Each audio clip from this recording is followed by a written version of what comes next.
Welcome back again. This is the very last episode, and what we'll do essentially is summarize what we've done so far to recap. Um, Feel free to contact us later on. I mean, some of you will enroll in the mentorship programs. Some of you hopefully will enroll in the full certification programs. But these modules are available for free for anyone to use and for you to share. And there is no payment for that, so that's something you could also use. But let's look, what did we learn over this period? I mean, this is the sixth of the modules that I've been involved in. We began with looking at how the media has changed, how the media landscape has been transformed over this time. We looked at the new paradigm. One of the things which I hope I could get across was, given how much more interactive it now is, how much more participatory things now are, that you will recognize that it's no longer a sermon. It's an exchange, it's a conversation. It's not Citizen Kane talking from a pulpit, but you in the middle of a bazaar, which is noisy and boisterous and things happening everywhere else. One of the things to consider is that we're all journalists. I mean, citizen journalism might be a fancy term, but at the end of the day, we are all journalists potentially, and we have the opportunity to get our own idea across. And in the end, you have to decide how well you will use that opportunity. It will be interactive, but the power structures have changed. The technology will always be there, and I don't want to kid you. While people say technology is a great leveler, in practice, the power relationships also go alongside technology, and the big companies will always outweigh you when it comes to technology. But the technology does allow you to fight back in a very different way and to exercise guerrilla warfare, if you like. They're big, they have money, they have muscle. We're nimble, we are agile, we can disappear, become invisible, and reappear again. So we do have our strengths. One of the things we talked about was to understand your audience. We talked about presentation techniques, and it is very important. I mean, we talked about the African griot, the storyteller, and how, as active storytellers, we get our messages across, how we can be convincing, how we can be emotionally engaged with our audience, how we can carry our audience with us, and how, if we do it right, we can instill them into action. What do they take away is something that we need to bear in mind. But the thing to do, of course, is to remember why you're doing it. What is the purpose behind what you're doing? If it's simply a mechanical task, it will not have the life, and it will certainly not engage in the same way. We did also look at conventional storytelling aspects. We looked at hierarchy, tempo, sequencing, things one has to do as a storyteller, things one does as a picture editor, things one does, whatever form of narrative storytelling you're engaged in. So that was one aspect. The modes of delivery was another. And one of the things which is very important, I mean, in the very first lesson, we talked about how the internet has impacted our life, and how, because of the internet, it's become a much more holistic environment within which there is a two-way flow of information. And a very, very important thing has happened. Today, it is possible to have a one-to-one, a one-to-many, a many-to-many conversations all happening in multiple formats, using multiple medium, all by dint of using the internet. And whether we like it or not, the internet is here to stay, and we need to learn how to maximize it. I talk of technology, and technology does require certain skills to be learnt, but at the end of the day, the basic principles of storytelling are still the same. And it is important to remember that when you're trying to get a message across, it's best to try and keep it simple. Whether you're a professor in a high-level class or whether you're talking to children, the simpler mechanism of getting an idea across is the one that will linger, the one that will convince, and the one that people are more likely to remember. We didn't have the opportunity. We looked at single scroll multimedia storytelling, the linear narrative, how that goes. When we did that, we didn't really have a lot of time. And these are 20-minute classes, and how much can you fit in? So we talked about typography and layout. We talked of other things as well, but we concentrated largely on color, on the perception of color, how we use color. We even looked at things like hue and saturation at a very practical level. If we get another chance, maybe we'll talk about how painters understand color differently from how photographers understand color, how pigments behave differently to how light behaves.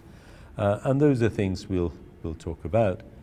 One of the things which sadly we touched upon, but we didn't get a lot of chance to dwell on it, was to talk about writing, which is very, very important. We also didn't sadly get too much of a chance to talk about maps or illustrations and how they might become integral to our storytelling technique. But I do want you to bear that in the mind. While we've talked about certain things, it's a very broad spectrum. There are many other things to consider. And by no means should you consider that what we've talked about is the complete information.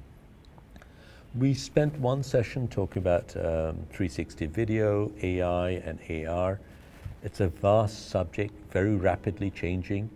The technology is changing, the skills are changing, the opportunities are changing. There's no one fixed platform. It's not a mature medium yet. So people are grappling as they go along. But while we looked briefly at the technology, we didn't actually look at the technology too much.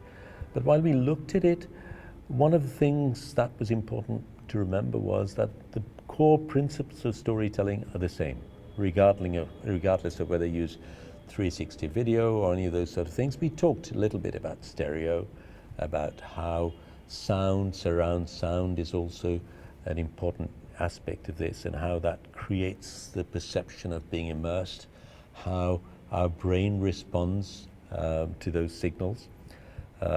We talked a little bit about the storyteller, the African Creole, but we spent some time looking at the tools at our disposal and how they might be used. In fact, a lot of our time was spent on terminology, because it's a complex terminology and we need to understand what people mean when they use those words. But I don't want you to be overwhelmed by technology.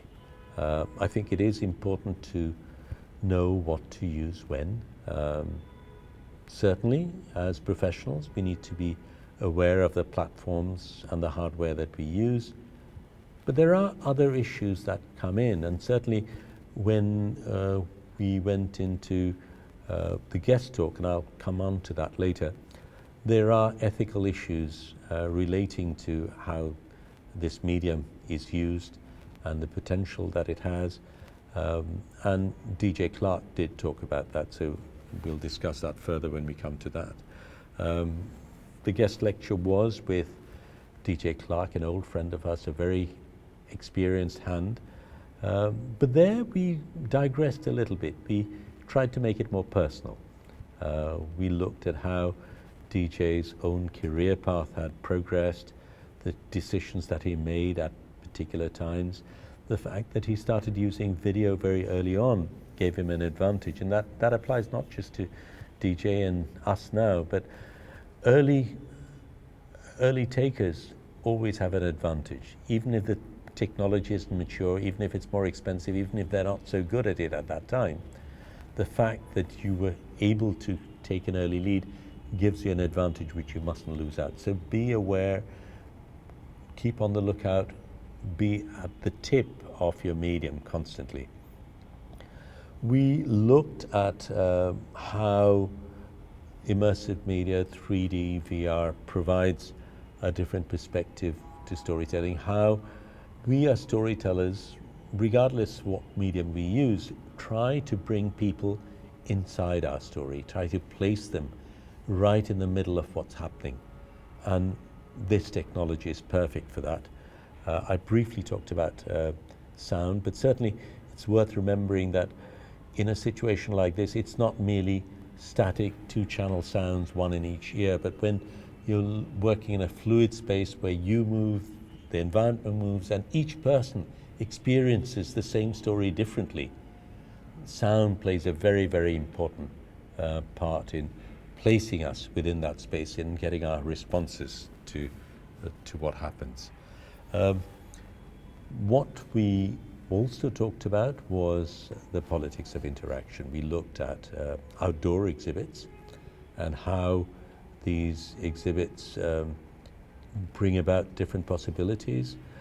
I talked a little bit about my own situation, about how people I'd wanted to go to the exhibit didn't because they felt it threatening. And while it is nice to have a fancy opening at a fancy gallery, and it's always nice to sell a print and have your name in the media, at the end of the day, if what you're trying to do is to have an impact, then you need to be able to reach the audience you want to have an impact with. There might well be situations where you only select a particular audience, but the broader audience is one you should not leave behind. And we must always be thinking of how we can maneuver those spaces, how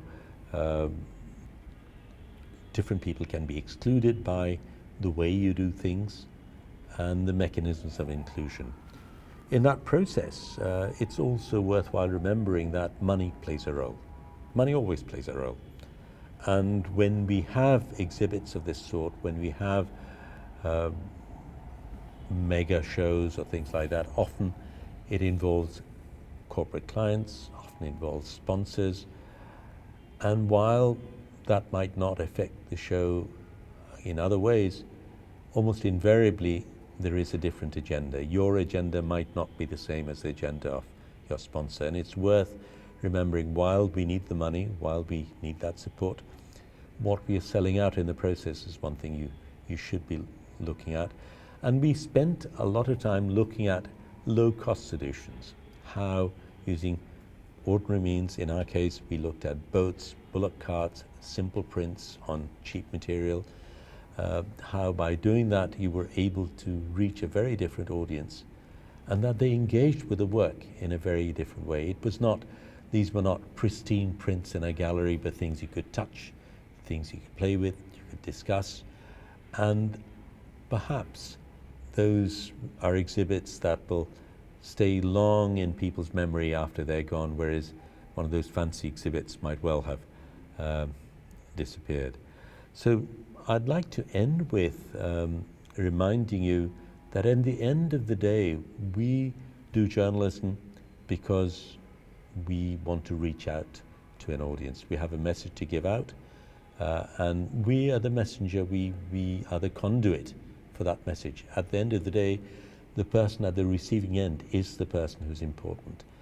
It is important to think of what we're doing, whether it is for the public good, whether the way we're doing it meets those ends. It's also worth remembering that we work within power structures, within great inequality, and like it or not, these skills, this technology is there, and it is up to us to grasp them with our hands and ensure that we use them to build the world we hope for. Thank you very much. I just want to end by saying that the courses will remain online. They will be there permanently. They will be free. Share them with people, as many people as you'd like to. For some of you who want to enter the mentorship programs, that option is also there. For a modest fee, you can actually have someone mentoring you as you go through the course. And you can, if you want to, enroll in Pathshala, become a full-fledged student. Hopefully the COVID-19 situation will ease and you can physically be in our beautiful premises. But even if that doesn't happen, that opportunity to get real high quality interaction with skilled teachers will be there, and you will get a Pathshala certificate at the end of it. So hopefully we'll see you there.